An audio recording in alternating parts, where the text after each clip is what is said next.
Nós deixamos Jesus. Nós deixamos Jesus. Nós deixamos ela pra você, Jesus. Tu és o morador, Jesus. Tu és o morador. Tu és o morador, Jesus. Tu és o morador, Jesus. Tu és o morador, Jesus. Vem, Jesus, pode entrar, Jesus. Mude todas as coisas de lugar, Jesus. Mude tudo de lugar, Jesus.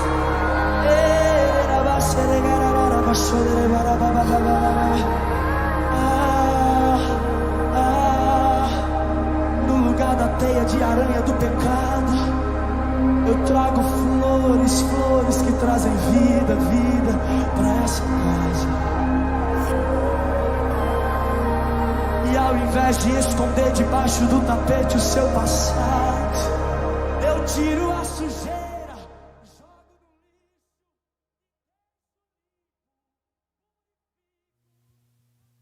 Graça e paz, comunidade evangélica Filadélfia, graça e paz, ouvintes. Este é o dia que o Senhor criou para a glória e louvor do seu santo nome.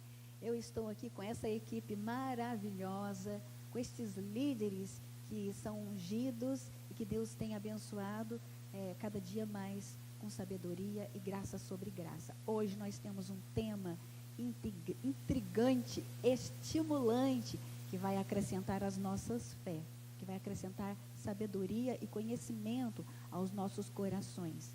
Eu quero antes dar a você que está aí me ouvindo na sua casa, uma boa noite com Jesus para você, uma boa noite com Jesus ao seu lar, você que está nos ouvindo e participando deste dia especial de comentário bíblico. Antes, eu quero invocar, juntamente com estes líderes aqui presentes, a glória e a presença do Senhor. Cada reunião é importante que nós começamos orando, invocando o nome de Jesus.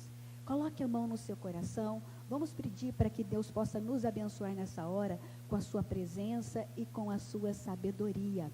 Eterno Deus e soberano Pai, nós nos colocamos diante da tua presença. Vem com a tua glória, vem com teu poder, vem com teu espírito, enche os nossos corações de luz, de lâmpada. Senhor Espírito Santo, fale aos nossos corações, usando cada professor, cada líder, e Senhor Deus, para nos instruir a tua verdade. Nós te louvamos, assenta aqui conosco, Pai, nesse bate-papo, seja o nosso mestre, seja, Senhor Deus, aquele instrutor que nos dará instrução e revelação aos nossos corações. Nós te pedimos, alcança cada ouvinte, alcança cada pai, cada mãe, cada jovem, alcança toda a família nessa hora, com alegria, paz, luz e sabedoria. Assim nós te pedimos, em o nome de Jesus. Nós sabemos que por conta da pandemia e da quarentena e de todos esses sinais que nós temos visto nos últimos dias, o tema fim dos tempos tem sido bastante comentado, tem sido bastante arguído nas redes sociais, e nós estamos trazendo, a comunidade de Filadélfia está trazendo para você, justamente Mateus 24, que é o pequeno apocalipse. Mateus, ele traz os ensinamentos de Jesus, ensinamentos de Jesus sobre o reino, sobre a vida cristã, e também sobre as profecias bíblicas, e nada melhor do que a rede de ensino para comentar este tema com você. Mas antes, eu quero apresentar os meus convidados dessa noite. Eu quero apresentar os nossos convidados que estão presentes aqui para discutir, para comentar este tempo dos últimos dias, Mateus 24. E primeiro eu quero apresentar o presbítero Isaías. Antes eu vou colocar meu óculos.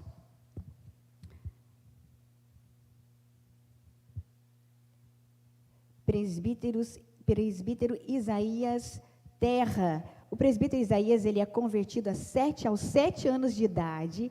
Isaías é casado com Débora Terra e pai de 3 filhos. Isaías é farmacêutico por formação e presbítero por vocação, um servo apaixonado e zeloso pelo ensino da palavra, e ele atua como professor no discipulado da Rede da Juventude. Seja bem-vindo, presbítero Isaías. Obrigada por ter aceito este convite para o nosso comentário de Mateus 24. Nós temos aqui presente também, na nossa roda de comentários, o Leonardo, professor Leonardo Rabelo Paiva. O Leonardo também é convertido aos 7 anos de idade. Leonardo é casado com Elizabeth Viana Paiva. O Leonardo, ele é bacharel em Direito, militar atuante em Minas Gerais, está graduando em Teologia pela Universidade Sesumar e atua como professor da rede de ensino na Comunidade Evangélica Filadélfia em Alfenas desde 2016. E, atualmente, ele leciona na turma da EFC, que é a Escola de Formação Cristã da Comunidade Evangélica Filadélfia em Alfenas. Seja bem-vindo, professor. Uma alegria para nós ter você aqui na nossa roda de comentário de Mateus 24. Nós ficamos felizes, eu fico feliz de tê-lo aqui conosco essa noite. Também temos na nossa roda de bate-papo a presbítera Franciane Paula, convertida aos 8 anos de idade. Franciane é pedagoga, psicopedagoga, licenciada em estudos sociais, especializada em assuntos de história e em didática do ensino. Presbítera Franciane também lidera a rede de ensino da Comunidade Evangélica Filadélfia e atua como professora na Escola de Líderes e também trabalha na área de ensino desta igreja já há 20 anos. Uau, presbítera Franciane, muito tempo, hein? Quero agradecer imensamente a vocês por terem aceitado comentar sobre este tema intrigante, estimulante, sobre os últimos dias e tão necessário neste tempo em que nós estamos vivendo. Está aqui o nosso agradecimento e também que Deus possa usar vocês em nome de Jesus. Nosso ajudante da mesa, o Nilcinho, me pediu para que você estivesse comentando se o som está chegando até você, se você está ouvindo bem, se você está recebendo este culto e este comentário de Mateus 24 com qualidade. Comente aí, você que está nos assistindo, dê o seu ok, faça o seu comentário, e assim nós vamos melhorando cada dia mais. Ok? Dá o seu tinil, faça o seu comentário e compartilhe para que mais e mais pessoas possam ser abençoadas. Muito bem, agora eu vou para a minha primeira pergunta. Nós selecionamos algumas perguntas interessantes, perguntas que as pessoas estão curiosas e querendo saber sobre este Mateus 24, sobre esse Apocalipse do Novo Testamento. Esse pequeno apocalipse. Então, eu vou ler a primeira pergunta para o professor Leonardo. Professor Leonardo, quais foram o ambiente e a circunstância em que Cristo expôs os eventos do fim para os discípulos no início de Mateus 24? Explique para nós, professor, o contexto quando Jesus Cristo fez as profecias, quando ele preveu e lançou sobre a vida dos seus discípulos este ensinamento, também fazendo a sua predição sobre o seu retorno, e explica para nós o cenário naquele momento. Graça e paz. A gente está aqui, mais uma vez, reunidos para trazer um pouco do que o Senhor tem colocado no nosso coração, a fim de evidenciar um pouco mais da sua palavra. A pastora trouxe uma pergunta bem pertinente. Eu acredito que vocês também devem ter alguma dúvida, se assim ainda não buscaram conhecimento. Mateus 24 é um relato, é um trecho bíblico que também tem correspondência, tanto em Marcos quanto em Lucas. Em Marcos, nós vemos no capítulo 13, versos 1 a 37, em Lucas, no capítulo 21, versos 5 a 36, sobre essa situação específica do fim. Cristo, como Senhor, como Deus, acredito que tenha achado essa responsabilidade de assim instruir os seus discípulos nessa caminhada, a fim de não errarem a fim de não se desviarem e terem um conhecimento razoável do que viria a acontecer, a fim de se prepararem para isso.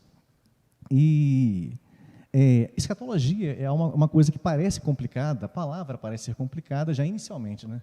A gente pensa que falar sobre o futuro é algo simples, embora as conjecturas humanas assim possam parecer simples, mas escatologia, quando a gente trata de acontecimentos futuros, de outras, do tempo do fim, é algo que é bem complexo, porque no nosso meio evangélico, a gente tem algumas divergências de posicionamento, embora tudo comungue para a segunda vinda de Cristo, para o retorno do Senhor e para aquilo que Ele quer fazer junto ao seu reino, junto ao crescimento do seu reino, a implantação do seu reino na terra propriamente.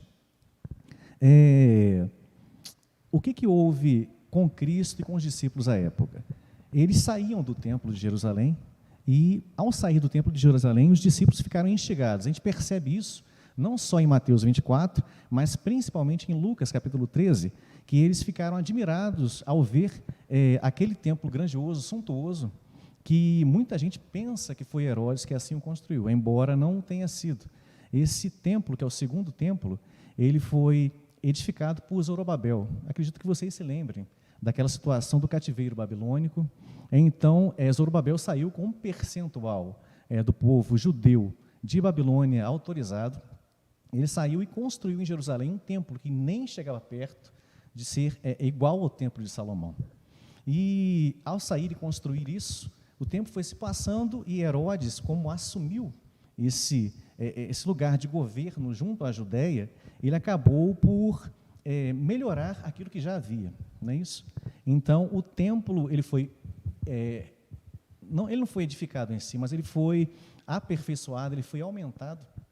E nessa situação aconteceu que chamou a atenção, por exemplo, um lugar que a gente está acostumado a ver, não tem tanta não gera tanta instigação, mas imagina só, a gente perceber pedras no tamanho de mais ou menos 4 metros de comprimento. É uma coisa que não é normal. A fundação, que em tese ainda era maior, porque é algo que deveria sustentar esse peso enorme, esse peso excessivo. Então, chamou a atenção dos discípulos, e Cristo falou o quê? Aqui, ele predisse o que haveria no futuro, que não ficaria pedra sobre pedra, que não fosse derribada. E isso aconteceu mais à frente. Aconteceu no ano 70 depois de Cristo, quando o general Tito, que passou a imperador após isso, após um tempo específico, e esse general, ele entrou em Jerusalém, ele tomou Jerusalém, em razão de teve uma sedição naquele lugar. O povo judeu não aceitava o Império Romano, a gente percebe isso há muito tempo, que no relato bíblico mesmo isso havia. E naquele tempo houve uma grande sedição, houve uma grande guerra, que foi a primeira das 3 grandes guerras contra o Império Romano. Nesse ambiente de conflito, nesse ambiente complicado, a gente percebe que houve essa implantação no ano 70 depois de Cristo, da dominação específica da região da Judéia. O templo foi destruído, o templo foi queimado. Inicialmente, a história conta que Tito não tinha essa intenção de destruir o templo em Jerusalém, mas em razão do descontrole que houve naquele lugar, o templo foi incendiado, as portas inicialmente foram queimadas, o templo foi incendiado em seguida, e tudo que havia lá foi destruído. Dentre isso, o ouro que havia nos utensílios do templo.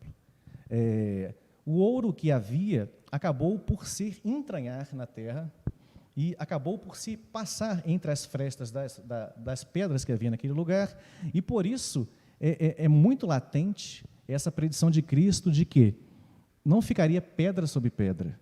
O ouro que acabou por se exaurir daquele lugar em razão da queima, ele entrou nas pedras. Então todo mundo que estava a cargo do Império Romano começou a derribar para tirar o ouro que havia sido entranhado. Então, naquele ambiente em si, a predição de Cristo se deu de forma muito veemente, não ficou pedra sobre pedra, porque foram raspadas, a fim de que aquela riqueza que havia sido queimada, que havia sido exaurida, viesse a ser conseguida, oferida pelos romanos. Esse é o cenário mais que eu percebi como mais verdadeiro, em razão de várias correntes tenderem para esse tipo de interpretação quanto ao que havia no início, quando Cristo falou no início de Mateus 24, quanto a essa dominação romana no ano 70 depois de Cristo, destruição do templo em razão disso. Eu acredito que isso já é o suficiente, senão acho que eu vou falar um pouquinho mais e o tempo Sim. não é. Sim, é um então pouco exíguo. o panorama é esse, os discípulos estavam lá namorando o templo pela sua suntuosidade, a beleza, e Jesus Cristo falando da grandeza do templo, e Jesus Cristo disse: ora, vocês estão aí admirando essas pedras? Não ficará pedra sobre pedra. Então Jesus Cristo, ele teve uma visão dos anos que viriam, e ele previu a destruição de Jerusalém, e aquilo que os discípulos admiravam tanto, e jamais poderiam imaginar que aquilo seria destruído, ruiria e pegaria toda aquela cidade de surpresa. E é sobre este panorama de destruição que viria além, não é isso? Sim, e tem um detalhe muito interessante, porque Jesus ele está predizendo, ele está fazendo uma profecia, não é? Ali.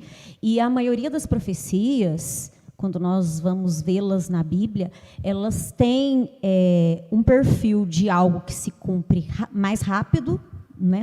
Em um tempo mais rápido, mais próximo, e tem uma característica daquilo que se cumpre mais distante, em anos ou eras mais distantes. Então, nesse caso, Jesus está predizendo acerca de algo que aconteceria ali 70 anos depois, provavelmente, e contém o mesmo texto também informações ricas, importantes para a volta de Cristo Jesus, a vinda, que nós vamos comentar em outras perguntas, não é? Sim, sim, é isso que a gente percebe mesmo. Para mim, foi uma interlocução do que viria a acontecer mais à frente. Como ele falou do evento mais próximo, que estava no primeiro século depois de Cristo, né? No primeiro século da nossa era atual. Então, ele começou como uma predição de o que viria a falar para mais à frente ele começar a falar a respeito do fim realmente, né? O fim, a gente percebe que quando ele começa a falar do fim, o fim não é nem o início das dores, né? Aquele período que antecede a grande tribulação especificamente. Eu entendi que a grande tribulação já é um momento pós aquilo que a gente vive hoje em dia. Então, foi mais uma interlocução mesmo para que ele viesse a começar a falar do que realmente eu acredito que trazia uma certa predisposição por entender mesmo dos discípulos o que viria a acontecer no tempo do fim, que eu acredito que foi a intenção da consumação dos tempos, né, que foi a pergunta específica dos discípulos. Sim. Então, nós vimos ali Jesus Cristo prevendo a destruição de Jerusalém e do templo. E no verso de número 10, presbítero Isaías, Jesus faz a menção a um tempo de apostasia, traições, escândalos. A existência da apostasia e dos escândalos é motivo para a desistência da fé, ou seria um sinal claro que nós deveríamos preservar, perseverar, porque, de fato, esses fatos testificam que a veracidade da profecia? Primeiramente, eu gostaria de cumprimentar as pessoas que nos assistem em casa e também os meus companheiros aqui dessa roda de conversa, nessa noite agradável, né, comentando sobre Mateus 24. E antes de responder à pergunta, né, eu gostaria de, mais uma vez, fazer menção ao comentário anterior, né, da pergunta anterior, e relacionar uma figura muito comum que Jesus utiliza, né, não somente Jesus, mas também Paulo. Essa é uma figura de linguagem apocalíptica, né, do parto. Você vai encontrar Jesus falando, né, do parto, vai encontrar Paulo falando a respeito disso nas suas cartas, e é algo que salta desse texto e nos faz entender, né, os sinais que viriam, né, para aquela época, os sinais que seriam para o tempo vindouro. Então, nós estamos vendo aqui no texto de Mateus 24 a figura de uma mulher que passou um tempo durante uma gestação que está completa, uma gestação que está chegando ao final, né? Uma criança foi gerada, 9 meses se passaram, e nessa figura de linguagem, nós vemos que o fim dessa gestação culmina, né, nas dores de parto. Inicialmente, né, dores de parto que começam mais brandas e vão passando, ficando mais frequentes, até que venha a dor de fato e venha a vida. Isaías 26, capítulo 16, ele faz esse paralelo, né, onde existe uma dor, existe um sofrimento, e no final desse sofrimento, o resultado é a vida. Então, você vai ver assim, em todo o tempo, né, Jesus colocando esta figura de linguagem aqui em Mateus 24, falando que haveriam sofrimentos, que haveriam dores intensas, e que no final disso tudo haveria vida, né, como o resultado final, mediante a sua volta e a redenção final. Eu me lembro, né, que por ocasião do nascimento do nosso último filho, caçulo, Samuel, a minha esposa, profissional da saúde, ela soube exatamente a hora de ligar para o hospital. Eu estava de plantão na época, durante o turno da noite, e me avisar que estava chegando a hora, né, que o Samuel haveria de nascer. Foi tão preciso que nós passamos 27 minutos na maternidade, ali na sala de parto, porque ela soube calcular o princípio das dores, as dores frequentes, né, e aquilo que pareceu a mim, né, como sendo o parto ali, aquela visão de grande tribulação, né, para o homem eu creio que soa dessa forma. E assim, foram 27 minutos, desde o período que inicialmente começou às 2 da manhã. Então assim, só para o pessoal entender isso, essa figura, você vai encontrar, eu separei aqui, né, para objeto de estudo, do versículo 1 ao 8, o princípio das dores. O momento em que a mulher ela sente a contração, a primeira dor, né? Aquela pontada inicial que diz, está chegando, o bebê está próximo, é chegado o momento do nascimento. Depois nós vamos ver do versículo 8 até o 14, as dores intensas, que se caracterizam aqui, neste caso, no texto de Mateus 24, pela simultaneidade de sinais. Sinais frequentes, sinais com uma duração maior, né? Você vai ver a contração, inicialmente, ela tem de 15 segundos a 20 segundos. E no final, ela vai ficar bem frequente e com 60 segundos até mais de duração. Então, vai ficando frequente, vai ficando com uma duração maior, né? E do versículo 15 até o 33, nós vamos ter a tribulação, né? Aquilo que está escrito aqui em Mateus como, do grego, né, tílips, que é a mesma palavra para pressionar a uva, espremer a uva, né? A aflição, pressão da uva. Então, Jesus Cristo coloca aqui 10 sinais, né? Falsos messias, guerras e rumores de guerras. Você vai acompanhar aí comigo?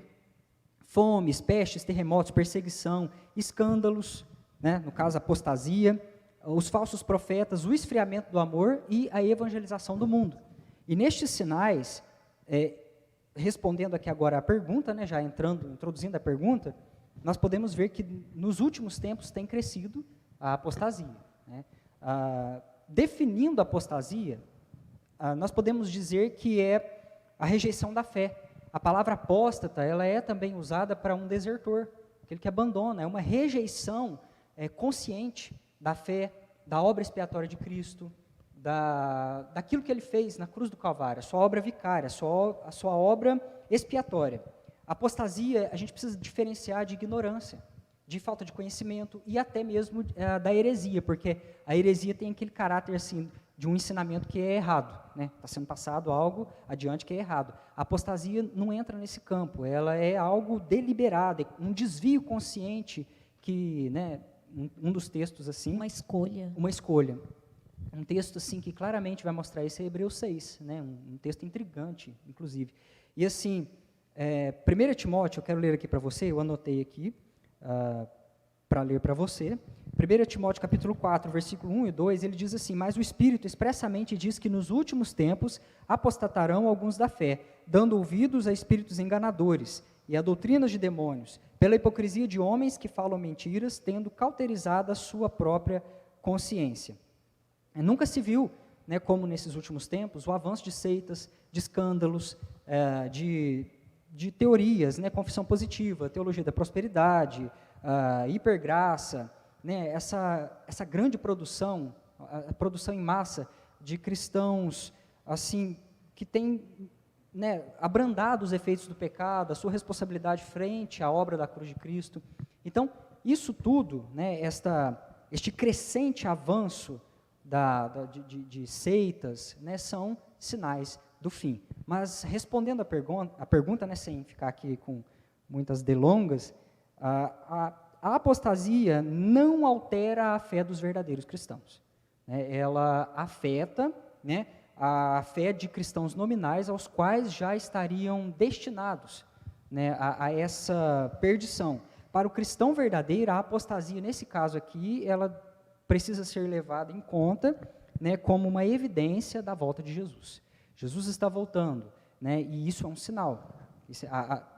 Essa apostasia geral, ela é um sinal da volta de Jesus. Mas é interessante a gente observar e considerar, né, que não há como negar a influência, né, dessas pessoas apóstatas no meio em que ela está inserida. Uma fé grande no objeto errado, ela não gera salvação, mas uma fé pequena, ainda que seja como um grão de mostarda, no objeto correto, no caso a cruz, no caso a obra de Cristo, ela gera sim a salvação. Então, nós não podemos, inclusive, 1 Timóteo capítulo 4, versículo 16, né, ele fala isso, né, tem cuidado de ti mesmo e da doutrina, persevera nestas coisas, porque fazendo isto, te salvarás tanto a ti mesmo, quanto aos que te ouvem. Então, a apostasia em si, para o cristão verdadeiro, ela é um sinal. Né? Jesus está voltando, está próximo. Para aquele cristão que nunca foi convertido, de fato, que é um cristão nominal, né? Ele já está destinado a isso, então ele vai se expor, vai se apostatar, né? E não há como negar também o fato de que esse cristão, uma vez apóstata, ele possa vir a influenciar outras pessoas por doutrinas errantes, fazendo com que essas pessoas venham a não encontrar, né, o caminho da salvação. Eu vejo nas Escrituras Paulo, né, tratando desse assunto desta forma em relação à apostasia dos últimos tempos, fazendo um paralelo com Mateus 24. Sim. Algumas obras, que é a pergunta para Franciane, obras de engano, Franciane, eu queria que você falasse para mim sobre as obras de engano que estão descritas em Mateus 24. Mateus 24 faz menção a algumas obras de engano, e estas obras estão ativas no cenário para a preparação da manifestação do anticristo, ou elas serão utilizadas apenas quando o anticristo se levantar. Fala um pouco para nós, o que seriam essas obras de engano? Então, esse assunto todo, ele é muito instigante mesmo, não é? Porque a gente começa a ler, começa a estudar, falar sobre o assunto e a gente nem quer parar. A questão das obras de engano é muito interessante a gente parar e refletir sobre elas, refletir sobre o mundo bíblico daqueles dias e o mundo que nós estamos vivendo, porque cada detalhe que Jesus sinalizou ali tem uma importância significativa, não é? Eu creio que Jesus, como sempre perfeito nas suas palavras e nos seus ensinamentos, ele não deixou solta alguma palavra ou algum sinal que não fosse tão necessário e não deixou faltar algum que viesse a nos fazer falta agora, ou a igreja de Cristo ainda, pelo tempo que ela estiver na face da terra. As obras de engano, elas estão aqui em Mateus 24, mencionadas ainda no período do princípio de dores, que o presbítero Isaías comentou, não é? A mulher, ela começa a ter as primeiras dores mais espaçadas, e quando nós olhamos para a Bíblia, para essa menção de Jesus, nós vamos ver as obras de engano acontecendo, sendo mencionadas nos dias do Novo Testamento, não é? Nós vamos poder perceber naquele período de até o primeiro século de Cristo, que o Leonardo comentou também, o apóstolo Paulo e outros discípulos que registram cartas comentando, e em alguns casos eles citam até nomes, não é? De pessoas ou de alguns falsos ensinos que estavam levando pessoas ao tropeço. As obras de engano, elas estão totalmente relacionadas com o autor dessas obras de engano. Eu vou ler um versículo para vocês que está em 2 Tessalonicenses, capítulo 2, versículo 10. Existem muitos versículos bíblicos sobre este assunto, mas eu vou procurar não ler todos, senão fica longo. A palavra de Deus diz assim, 2 Tessalonicenses 2, eu vou ler 9 e 10. A vinda deste Nico é segundo a eficácia de Satanás, com todo o poder, sinais, prodígios de mentira. E com todo o engano, está aqui bem no início do versículo 10, com todo o engano da injustiça para os que perecem. Perecem porque não receberam o amor da verdade para se salvarem.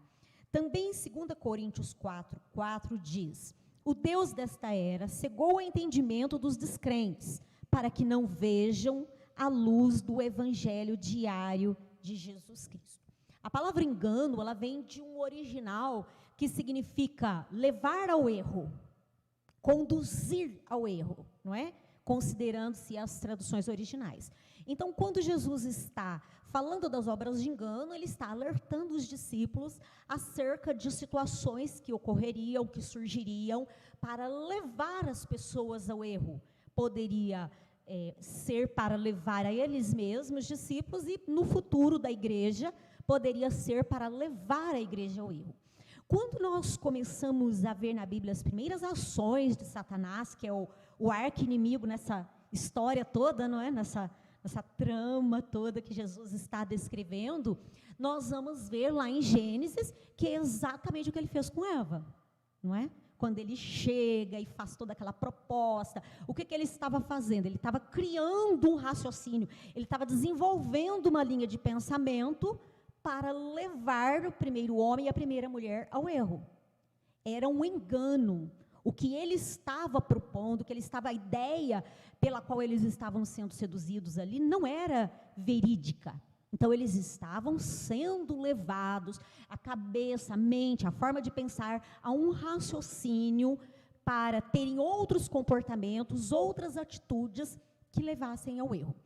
Eu gostaria de comentar em duas partes aqui. Primeiro, o engano aqui, ele não é um engano que está se limitando a coisas pequenas, a coisas tolas, a trapaças, mas ele é um engano de uma proporção maior. São ideias, são comportamentos, são estilos de vida, são filosofias, são verdadeiras tramas. Não é apenas para fazer um homem, uma mulher, um servo de Deus ou alguém da igreja de Cristo cometer um tropeção. Ao contrário, a artimanha de Satanás, a artimanha do mencionado Deus deste século, que o apóstolo Paulo escreve em 2 Coríntios, a intenção dele é levar multidões. Não é assim? A intenção dele, ali nos dias da igreja primitiva, nós percebemos pelas ações de alguns homens que chegaram a ser orientados pelos discípulos para que se fugisse deles, pelos falsos ensinos, as heresias que eles propunham, e nós vemos no mundo de hoje que estes falsos enganos, eles estão aí, eles estão acontecendo. Então, há muitas pessoas que estão acolhendo muitas ideias enganosas, estão acolhendo, às vezes, uma forma enganosa de viver o evangelho, uma forma enganosa de interpretar a palavra de Deus, que às vezes pode ser muito conveniente para a pessoa, não é, para um grupo de pessoas que quer manter um padrão de comportamento pecaminoso, mas essa obra de engano, ela vai crescendo e ela vai entrando em várias áreas das vidas humanas. O profeta Daniel, ele comentou lá no capítulo 2, que o conhecimento, ele se multiplicaria, não é? Ele recebe de Deus a instrução para fechar, selar o livro, e Deus anuncia para Daniel que viria um tempo futuro onde o conhecimento se multiplicaria. Eu creio que nunca a humanidade teve à disposição dela tanto conhecimento como nós temos hoje, não é? Até porque antes o conhecimento ficava mais reservado dentro das bibliotecas, dos livros, ou nas mentes brilhantes que pensavam. Hoje o conhecimento está mais acessível para nós, não é? Tirando algumas informações mais seletas, o conhecimento está acessível, a gente está na ponta dos dedos. E nós vemos que o conhecimento tem se multiplicado de uma forma avassaladora, rápida, acelerada. Ou seja, o que está dito em Daniel 12 já está aí. Um conhecimento multiplicado. Mas o que eu vejo olhando aqui para a palavra de Deus? Que Satanás ardiloso, Deus deste século ardiloso, e ciente, porque ele sabe da derrota dele, não é? Ele sabe da vitória de Jesus na cruz do Calvário, e ciente de que a igreja de Cristo é um povo bem instruído, é um povo bem ensinado, porque a palavra de Deus é pura, é limpa, ela tem uma infinidade de funções na nossa vida. Ele tem criado, alimentado e motivado conhecimentos paralelos que são obras de engano, verdadeiras obras de engano. Nós poderíamos pensar que essas obras de engano estão por toda parte. Na área espiritual religiosa, existe uma diversidade delas, não é? Seitas sendo criadas quase todos os dias, as falsas religiões, ou aquele termo que algumas pessoas usam hoje de falar de um evangelho novo, não é assim? O evangelho novo, a igreja inclusiva, é algo que está mais recente e que, inclusive, os meios de comunicação têm propagado nos últimos tempos, muito no nosso país. No sentido espiritual, isso são atitudes de engano. São obras de engano. É pegar um conhecimento, pegar um raciocínio e ajeitar ele, modificá-lo, moldá-lo para que ele fique adequado ao jeito que o ser humano quer viver, com o seu pecado. Mas avesso aos ensinamentos de Deus.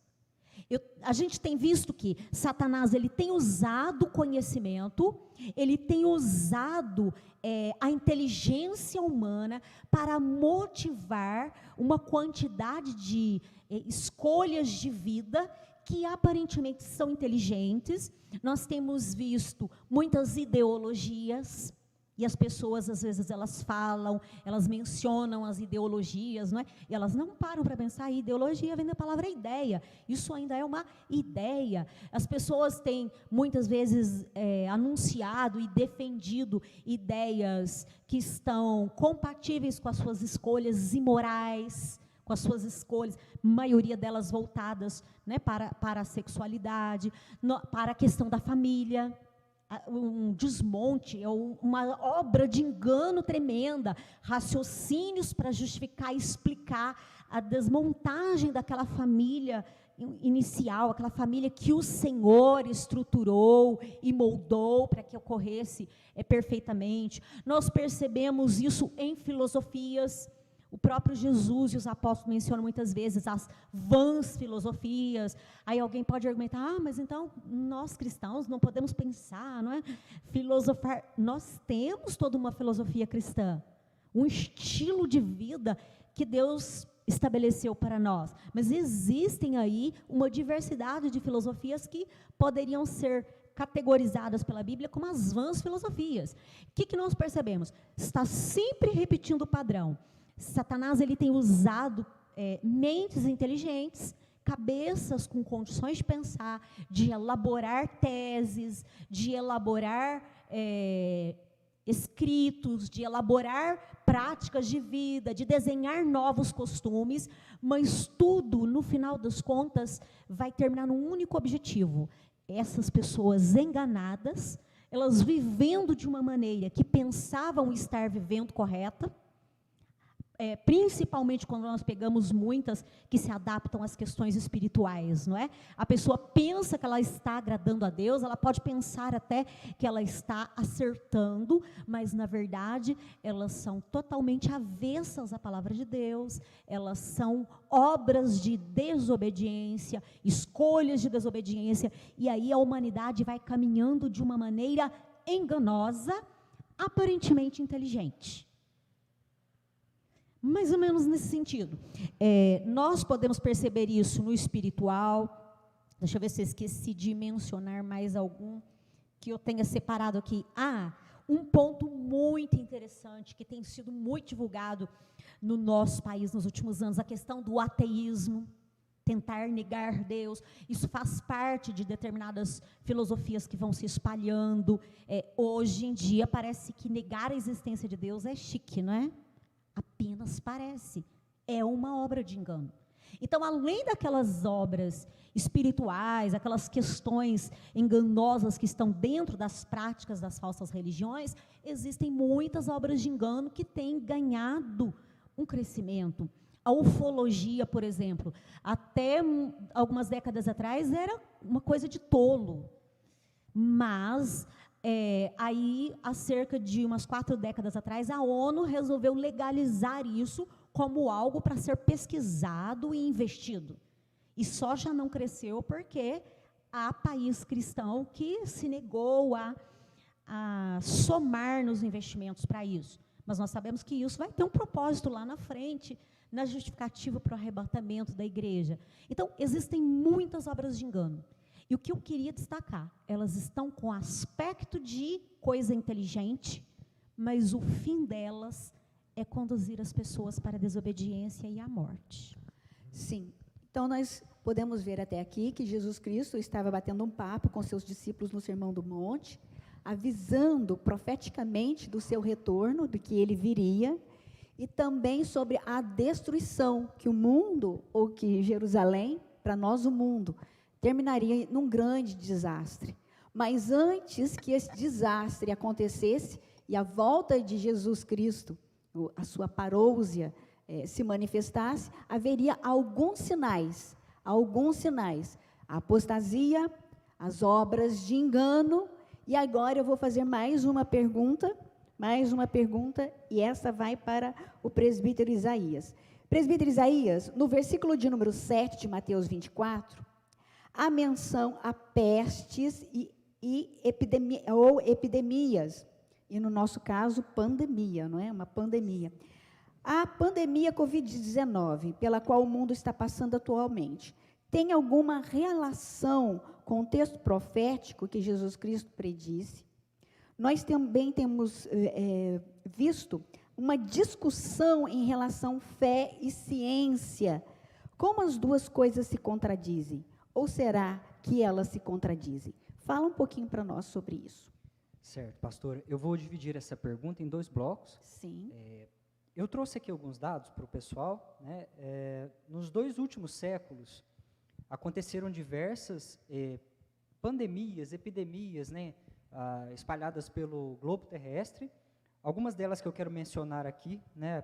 Por exemplo, a gripe espanhola, né? Que veio à tona estes dias, né? A gente resgatando aí um pouco dessas memórias, com um saldo, né, de em torno de 40 a 50 milhões, né, de mortos. A SARS, em 2003, já mais recente agora, principalmente para o pessoal que é mais jovem, adolescente, né, que se lembra, desde 2003. 2013, o Ebola. 2015, o Zika vírus, né, que foi algo que foi bem comentado. Em 2016, a febre amarela na África. Podemos mencionar aqui no Brasil também, que foi algo significativo. E também, 2019, o sarampo no Congo, algo que a gente, assim, praticamente achava que estava erradicado, né, e de repente veio a surpreender. E também a dengue no Brasil e nas Filipinas também, no ano de 2019, ano passado. Então, essa ocorrência de pestes, né, aquilo que lá em Lucas capítulo 21, versículo 11, no sermão profético, o autor está descrevendo como pestilência, né? A palavra grega aqui, loimos, fala de pragas, ela já nos responde que sim, né? Covid-19, né? Essa pergunta é uma pergunta de grande responsabilidade, né? Covid-19, sim, é um sinal da iminência da volta de Cristo, né? Mas eu quero colocar ele aqui no devido... É uma contração, né, dona Sim. Isaías? É uma contraçãozinha. Sim, é uma contração. E justamente por isso, né, pelo Mas fato... à medida que o tempo vai passando, as contrações vão ficando mais intensas, próximas, intensas. mais próximas. É só ver a lista que ele falou que percebe. Sim, naquela lista dos 10 sinais, né, de Mateus 24, é por isso que eu gostaria de situar aqui, né, o pessoal que está em casa, para não haver pânico também. e redirecionar o foco. Porque assim, não antecipando, né, a cereja do bolo aqui do que eu quero falar, mas o foco do cristão precisa ser ajustado a partir dessa live de hoje, né, para que haja esperança e para que haja paz, acima de tudo, né? Mas também vigilância. Vigilância, né? Principalmente naquilo que eu creio que vai ser falado no final das parábolas de preparação, né? Que se desfaça o engano, né? Sim, esse estímulo à vigilância e à clareza, né? A luz que é a palavra. Então, esse texto de Mateus 24, ele é interessante porque ele fala, né, conforme a pastora comentou, coisas que aconteceriam num contexto imediato. Ela citou aqui a fuga, né, com a destruição de Jerusalém no ano 70, depois de Cristo. Houve a fuga, né, a Igreja de Cristo, nós vamos ver aqui o Eusébio de Cesareia relatando no livro dele, realmente que houve cristãos que fugiram para uma cidade, né, chamada Pela, além do Jordão, do outro lado do Jordão, e ali eles mantiveram em oração, inclusive, lá no livro dele, ele vai citar a respeito desse clamor que a igreja fazia pelos judeus. Nós vamos ver aqui, né, que essa geração que ouvia Jesus, né, inclusive Flávio Josefo também fala que aqueles que ouviram os conselhos de Jesus relacionados aos sinais, eles se salvaram, né, em todo esse contexto, né, de fugir para os montes. E também é importante observar que Mateus 24 também está tratando de eventos futuros. Não é só uma visão preterista, né, do passado, mas também há coisas que aconteceriam no nosso tempo. Sim. E eu gosto de citar aqui, por exemplo, a evangelização do mundo, essa plenitude da graça. Por exemplo, eu sou cristão desde os 7 anos de idade, e eu vejo hoje, assim, a graça manifesta na sua plenitude, né, aquilo que Coríntios diz, né, aquele rosto descoberto, aquele véu que foi tirado, e que a gente contempla a face de Cristo e vai sendo transformado numa medida extrema de graça. O evangelho chegando a todas as nações da terra, né? E aquilo que eu sempre falo em pregações, né, o último avivamento, o equilíbrio pleno de poder e de palavra, né, de letra e de poder, de avivamento. Então, e temos também alguns versículos que podem ser interpretados aqui em Mateus 24, tanto no contexto daqueles que estavam ouvindo, os discípulos, o povo ali daquela geração, como também no futuro. Por exemplo, aqui, né, aquela palavrinha que diz a abominação da desolação, né, que tanto pode ser aplicada à profanação do templo, na época do cerco, como também o paralelo de Apocalipse 13, Daniel, capítulo 9, quando fala da profanação, né, durante a grande tribulação, né. No fim do texto, as parábolas de alerta, de preparação, nos levando, né, como igreja, a reconhecer os conselhos de Jesus para nos preparar para o fim, né, Jesus nos aconselhando por meio de parábolas o que fazer, né, como nos preparar, como nos precaver para este fim.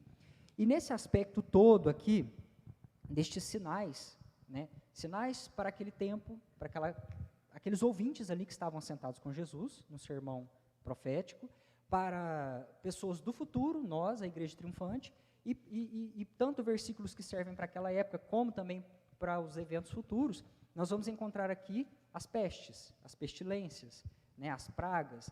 E nesse aspecto, o Covid-19 aponta para a contração inicial, o sinal de que Jesus está voltando, né, que a sua vinda é iminente.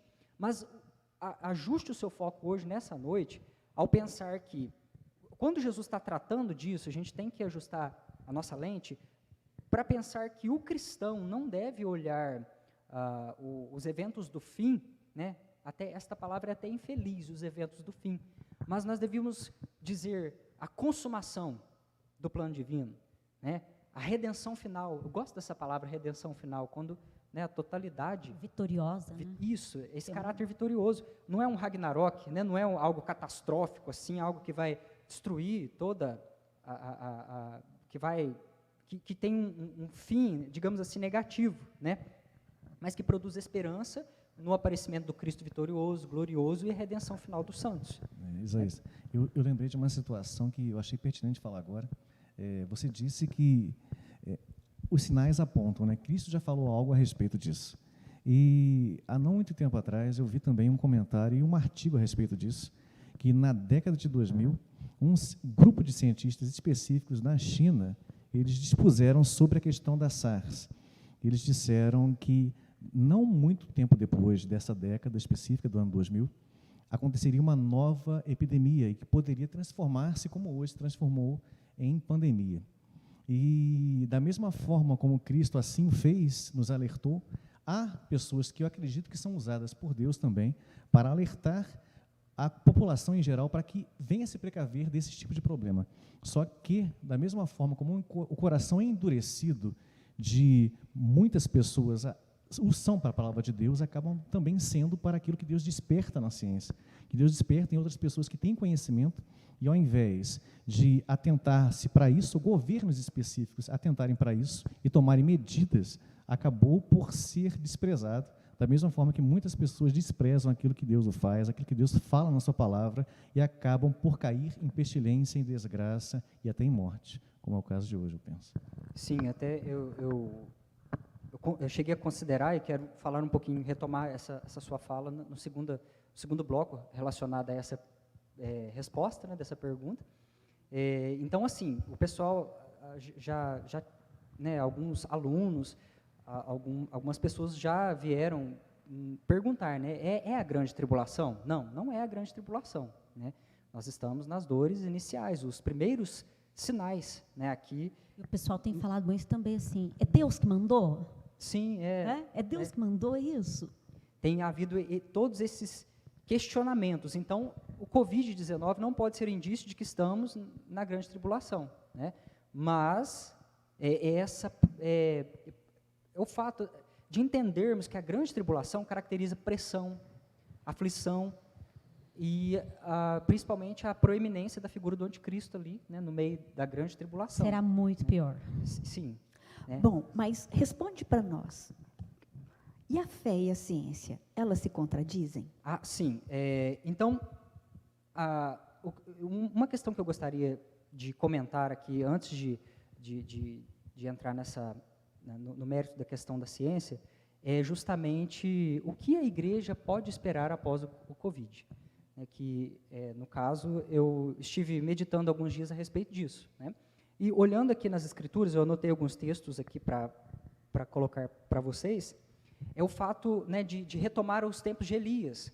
Por exemplo, ali havia um colapso moral, havia um colapso religioso, havia uma desordem política instaurada, havia um tempo de manifestações naturais, seca, e essa seca, obviamente, levando à fome, né, a condições extremas na natureza.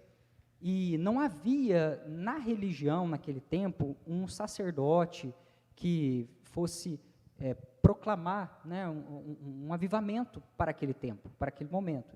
E quando nós olhamos, nós vemos aqui que não tinha ninguém ali falando, vamos jejuar, né, vamos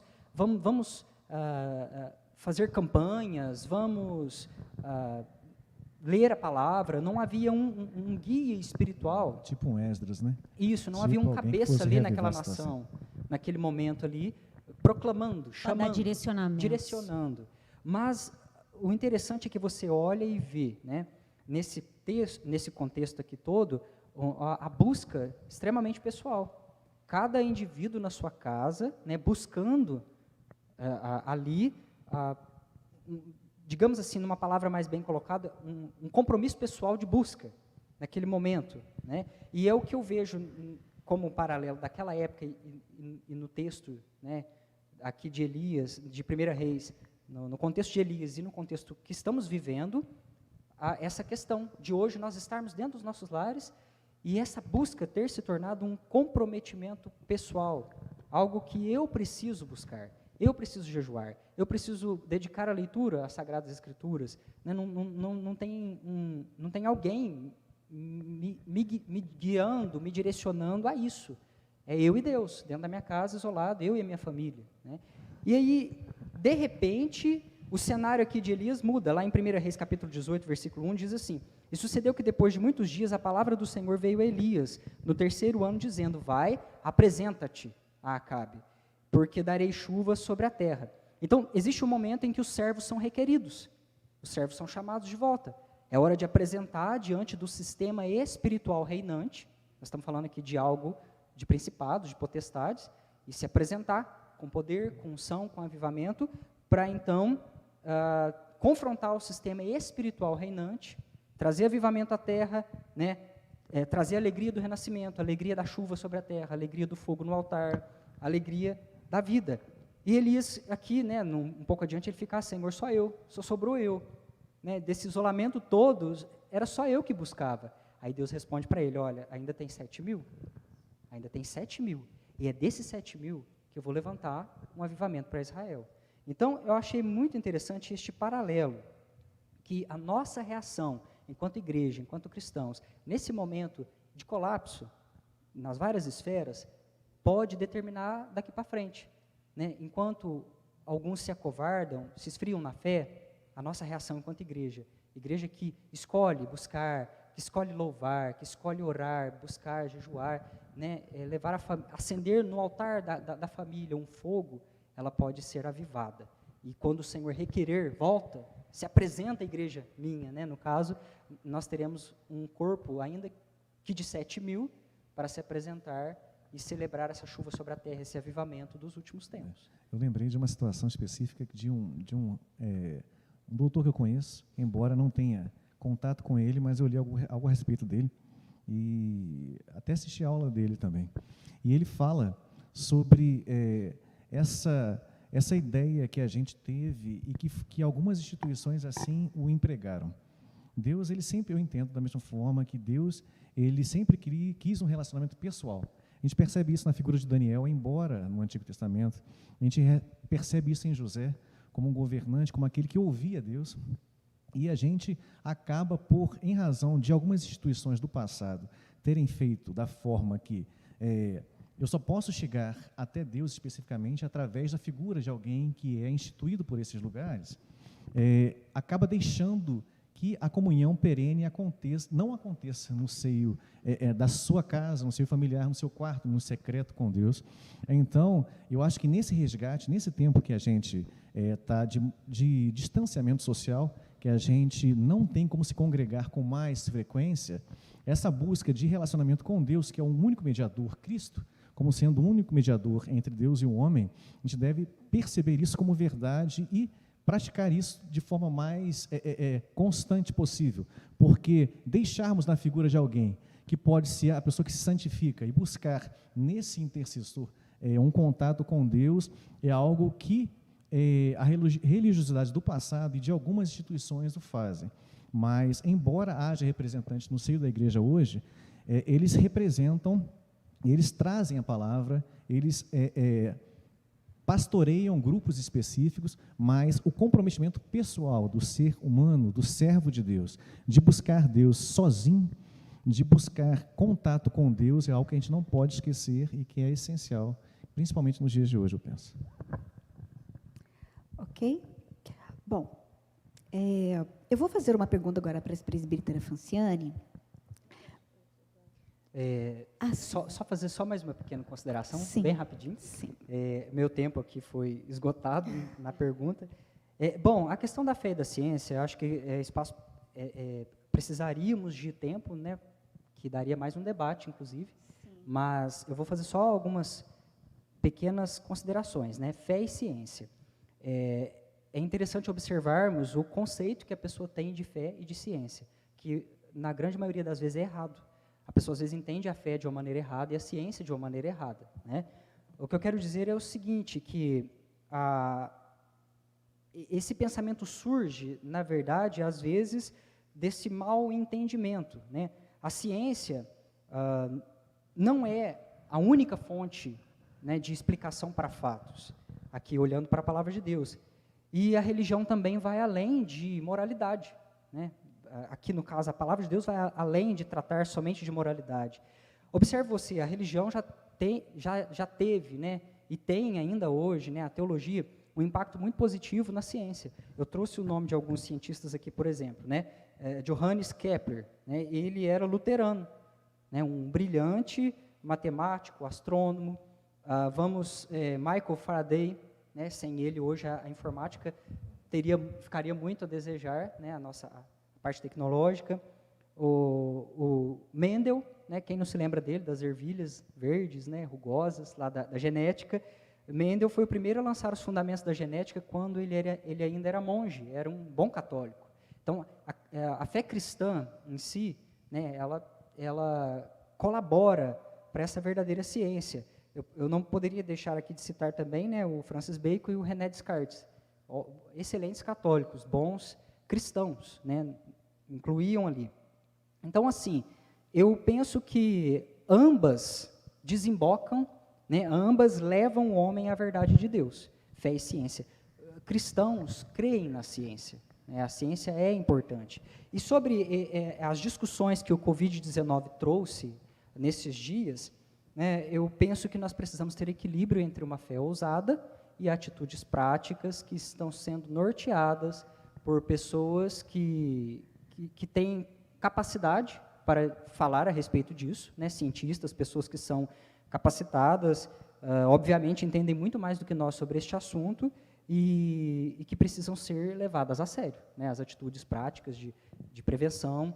Inclusive, acho que orar por esses cientistas, Com né? certeza. Nós até Sim. fizemos isso aqui, orar para que esses homens e mulheres que estão dentro dos laboratórios, cuidando da questão prática de uma possível vacina, não é? Ou outras formas de tratamento, para que Deus possa estar colocando, né, o brilho dele. Não sei se Deus vai querer fazer isso na mente de um cientista israelense, não é? Se Deus vai querer fazer isso na mente de um cientista brasileiro, mas nós podemos usar a questão da oração para pedir ao Senhor isso, essa questão aí na ciência, não é?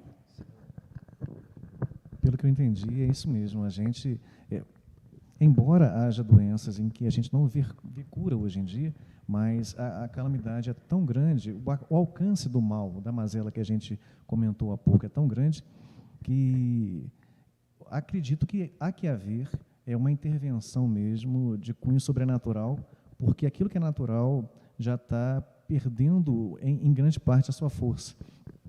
A gente viu recentemente que alguns países que possibilitaram a abertura de novo, já estão começando a ter uma segunda onda da doença. Então, até que ponto as medidas, ao surgirem, vão ter efeito se não houver uma intervenção de Deus na mente humana, na mente de quem se dispõe a governar, de quem se dispõe a estudar a ciência para que isso aconteça. Deus pode usar, a gente sabe, né, no decorrer da história, na nossa vida mesmo, a gente percebe que Deus pode intervir sobrenaturalmente, mas ele pode intervir naturalmente através de instrumentos seus que são usados para os seus propósitos dentro dessa história humana que a gente vive, que ocorreu desde o Éden até o tempo do fim, que é o tempo que a gente está falando sobre hoje. Queridos, nós estamos com o nosso horário já avançado, né? Vamos fazer um segundo bloco? Vamos fazer a última pergunta agora e vamos fazer um segundo bloco? O que vocês acham? Esse assunto, ele não se esgota nunca, e nós não pretendemos esgotá-lo em 2 horas e 1h30 de comentário. Vamos fazer um segundo bloco, então? Então, eu vou fazer uma pergunta para o professor Leonardo, e assim nós vamos encerrar este primeiro dia, esse primeiro bloco de comentário de Mateus 24. Então, a pergunta vai ser para você, Leonardo. Sobre a vinda do Filho do Homem, o que significa essa fala de Jesus? Como poderemos ter certeza que ela é real e como ela ocorrerá? Aqui é a vinda, é a parousia de Jesus. Como nós podemos ter certeza de que ela é real? Essa parousia, ela se dará como algo sobrenatural? Sim, sim. A gente percebe isso como um evento fora daquilo que a gente tem como natural. É interessante que as expressões que Cristo a que Cristo é referido na própria palavra de Deus, no Novo Testamento, como Filho de Deus, ele indica a divindade de Cristo. Filho de Davi indica que ele é detentor do trono como herdeiro, não é isso? Que é judeu também. E a expressão filho do homem, que foi usada em torno de mais de 80 vezes no Novo Testamento, e Cristo ele tinha essa preferência por se auto-indicar dessa forma. Por ele poderia se auto-indicar como filho de Deus em toda vez que ele assim o quisesse ou que ele aparecesse. Mas filho do homem foi uma expressão que ele quis usar porque isso identificava a sua missão, identificava aquilo para qual ele veio, para que ele veio. E a palavra de Deus em Mateus capítulo 24 trata da vinda do Filho do Homem como o relâmpago. Filho do Homem é uma expressão que revela o caráter, a missão de Cristo, e a missão que vai se dar, vai se completar na sua segunda vinda. Não é isso? Embora a salvação foi perene, foi completa, não teve termo na obra da cruz, Cristo vai vir uma segunda vez, E nessa segunda vez que ele for vir, ele vai governar, reinar. A Bíblia fala que ele vai vir como relâmpago, né, que aparece do Oriente até o Ocidente. Isso é indicativo de que todo o olho verá. Em Apocalipse capítulo 1, verso 7, fala-se a mesma coisa. Há apontamentos na palavra de Deus que indicam que o Filho do Homem vai vir, que Cristo vai vir e que todo o olho vai ver. E isso a gente tem que entender como verdade. Não só o Antigo Testamento externou que o Filho do Homem, que Cristo viria, como o Novo Testamento, através do próprio Senhor, em Mateus capítulo 24, em Marcos capítulo 3, em Lucas capítulo 21, os apóstolos também assim o falaram, Atos capítulo 1, verso 11, Filipenses, Tessalonicenses, Tito falou sobre isso. A gente percebe várias figuras, vários servos de Deus expondo essa verdade, expondo a verdade da doutrina da vinda do Filho de Deus. E a gente tem que entender quem é servo do Senhor e assim busca por entender as suas verdades, deve compreender que isso é algo latente, que é algo que vai ser visível, físico e totalmente determinado. Vai acontecer. Então não adianta alguém dizer, o Cristo está aqui, geograficamente ele está aqui, ou o Cristo está geograficamente lá, porque não será assim, será como um relâmpago no céu, que todo olho vai poder enxergar, vai ser sobrenatural. Fora do nosso natural, sobrenatural mesmo. E é até de espantar. Tem uma história que é até engraçada, que a gente era criança, eu lembrei nesse momento dessa história, estava eu, minha mãe e o meu irmão em casa, e a gente estava sentado conversando, e teve um apagão de luz enorme. E esse apagão de luz, ele... Pensou que Jesus estava voltando. Todo mundo pensou, até minha mãe. A gente olhou para o céu, estava cheio de luzes diferentes, roxa, azul, verde, e depois, no dia seguinte, a gente percebeu que aquele clarão enorme, o apagar de luzes, foi em razão de um balão que caiu numa rede elétrica que ia até as vertentes das casas, né, daquele bairro, daquele lugar específico, e foi um estardalhaço muito grande. Em razão disso, minha mãe falou assim, aqui, Léo, Xande, ajoelha e ora agora. A gente ajoelhou, orou e tal, e acredito que algumas pessoas já tenham passado por experiências semelhantes de pensar que situações específicas seriam indícios, mas pelo menos a gente estava alerta, né, sobre isso. A minha mãe estava alerta sobre isso, meu irmão, a gente foi alertado sobre isso, porque vai ser um evento diferente, não vai ser nada natural, não vai ter aquele que vai pensar assim, poxa, eu não soube, eu não vi, porque a Bíblia fala que do Oriente ao Ocidente, quer dizer, do leste ao oeste, isso vai acontecer, vai ser algo que é extremamente visível, extremamente físico. Para o planeta inteiro. Para o planeta inteiro perceber essa situação. Então, não pensem que isso vai ser despercebido por alguém. Todos vão saber, todos vão compreender o que vai haver com relação à vinda do Senhor nas nuvens. É isso. Será maravilhoso, não é? Será. Então aqui, queridos, nós vamos ficando por aqui. Quero agradecer a todos vocês, Rede de Ensino, Presbítero Isaías, Presbítera Franciane, Professor Leonardo, por esse bate-papo. Esse bate-papo poderia durar mais a noite inteira. Nós vamos dividi-lo em 2 blocos. Há muitos assuntos assim ainda para sermos tratados, né? Para tratarmos. Falsos profetas, tem um alicerce de que o Senhor, o teu reino virá, e que o teu reino de justiça e de paz virá sobre as nossas vidas e sobre o mundo inteiro. Assim nós oramos, Pai, para que a tua igreja esteja vigilante e disposta, Senhor Deus, a viver essa expectativa viva da tua parousia, da tua volta, em o nome de Jesus. Nós assim oramos e te agradecemos em nome de Jesus. Uma boa noite para você. Obrigada por ter participado até agora. Que o Senhor te abençoe em o nome de Jesus.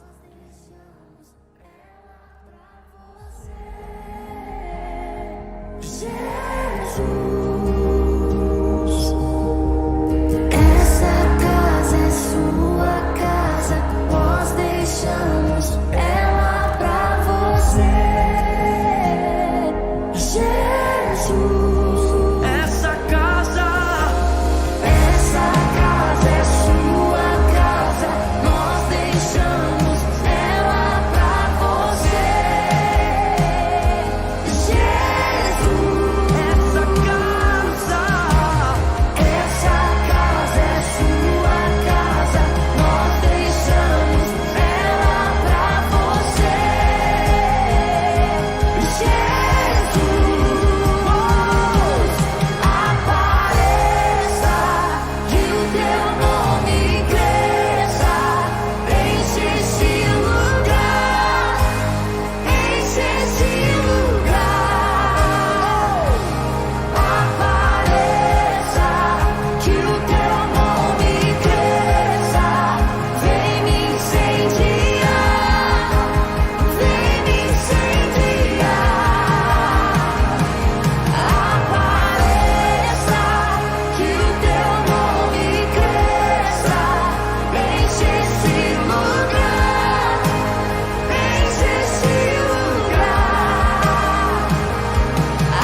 Apareça, que o teu nome cresça, vem me incendiar, vem me incendiar. Essa casa é sua casa, nós deixamos ela pra você, Jesus. Essa casa é sua casa, nós deixamos ela pra você, Se você é a habitação dele, declare isso. Essa casa é sua casa, nós deixamos ela pra você, Jesus. Essa casa é sua casa, nós deixamos ela pra você, Jesus. Apareça, que o teu nome cresça, enche esse lugar, enche esse lugar. Apareça, que o teu nome cresça, vem me incendiar, vem me incendiar. Apareça, que o teu nome cresça, enche esse lugar, enche esse lugar. Apareça, que o teu nome cresça, vem me incendiar, vem me incendiar. Essa casa é sua casa, nós deixamos ela pra você.